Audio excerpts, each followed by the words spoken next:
Hey, Princeton! My name is Jamie Dean. And I'm Alexis Taylor. And we're coming to you all from Miami!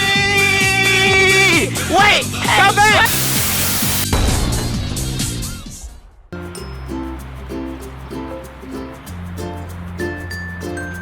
Good morning, y'all. Today we're here to interview with Dr. Jung. Dr. Jung is the current dean for the College of Engineering and Computing. She is well respected and she has done plenty of work in neural engineering, computational neuroscience, and sensorimotor integration. We are extremely excited because we're about to dive into some of the important work coming out of the Department of Biomedical Engineering. We're going to ask her what her work entails in the science field and what her role is in the upcoming world-renowned Society for Brain Mapping and Therapeutics conference happening in Miami, Florida, Friday, April 8th until Sunday, April 10th. Let's go!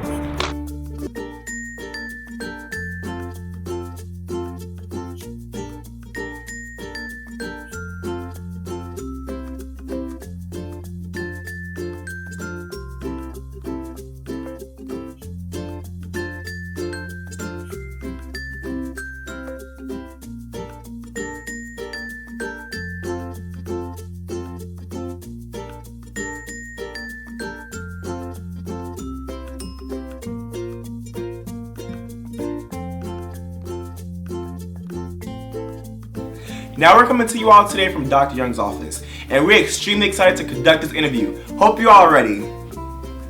So to start, prior to becoming the Dean of the College of Engineering and Computing, you were the chair for the Department of Biomedical Engineering. Now, could you share some of the work that's coming out of BME? Let me give you a few examples of the important work that is coming out of BME. One area is in diagnostic sensors, and for example in that we have got optical imaging techniques to look at the eye. The blood flow in the eye gets messed up, for example after diabetes, so there are faculty looking at that. Using optical imaging to look at wounds, have the wounds healed? On the surface they may look like they are healed, but underneath they have not. Using optical imaging to even look at cancers, to figure out in the brain, is there being when you're trying to resect a tumor out of the brain, have you really got the full margin? So there is the field of biophotonics is a whole area that is coming out of our biomedical engineering department. Another aspect is looking at new neurotechnology to be able to give back function, for example, to an amputee who has lost their arm and they cannot have any sensation. Then can we take their prostheses and take information from that and give sensation back to the person? And in that case, we are developing new implantable stimulators to be able to give this kind of a sensory feedback to the person. So what exactly attracted you to science, and what work have you done in the field? For example, the prosthetic arm that you mentioned earlier. You know what attracted me to science is the mystery.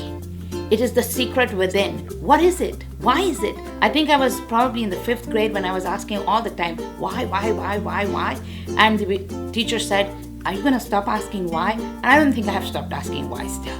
And that is the beauty about science, is because you're trying to explore, trying to find out what is going on, and then what impact it would have. If you find out the answers, how is that going to change what we know now, what we know in the future? So that is what is exciting about it.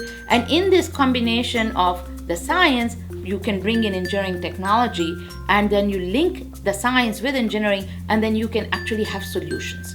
So for example, in our laboratory, we are looking at the technology for the development of a stimulator, and I mentioned that earlier to you, a stimulator to provide sensation back to an amputee. So a person loses their arm.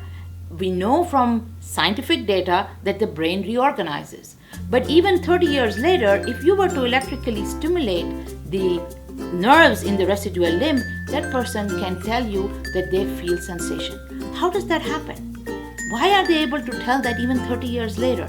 That's a question we do not know. But in order to answer that question, we first need the technology to actually implant or stimulate those peripheral nerves. So the first thing that we are doing as engineers is to develop the technology to stimulate, and then we'll be able to ask, how is the brain interpreting these signals? And this is all what this particular conference is about, the Society for Brain Mapping and Therapeutics.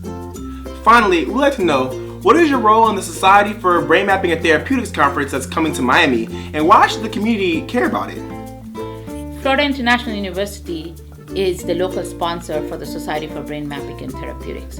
So my role really has been to bring all of us together from FIU, from the College of Engineering and Computing, from Arts and Sciences, from nursing, from even the architecture group, the CARTA group, the arts and the architecture group, to all of us look at what happens when we think about the role of the brain, role of the nervous system in the functioning of the body, the functioning of our nervous system, and our behaviors.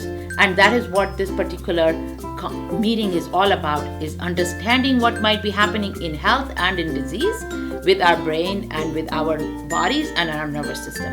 This is as we talked about it earlier, this answers unknown questions for us, and this will be a platform where people will share new knowledge, new information.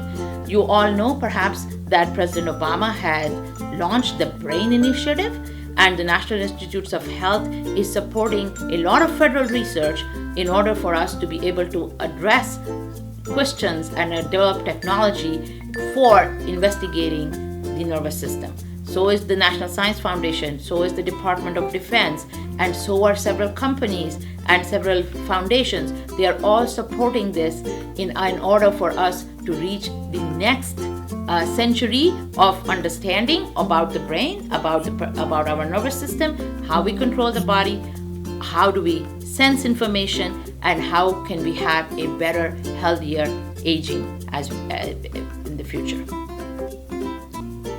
Well, thank you so much, Dr. Jung, for actually meeting with us today. We really appreciate it. Thank you for your time. My Thank you. pleasure. And thank you all for actually tuning in today. We love you all for doing that. Don't forget to subscribe and comment below. Bye, Brainsters!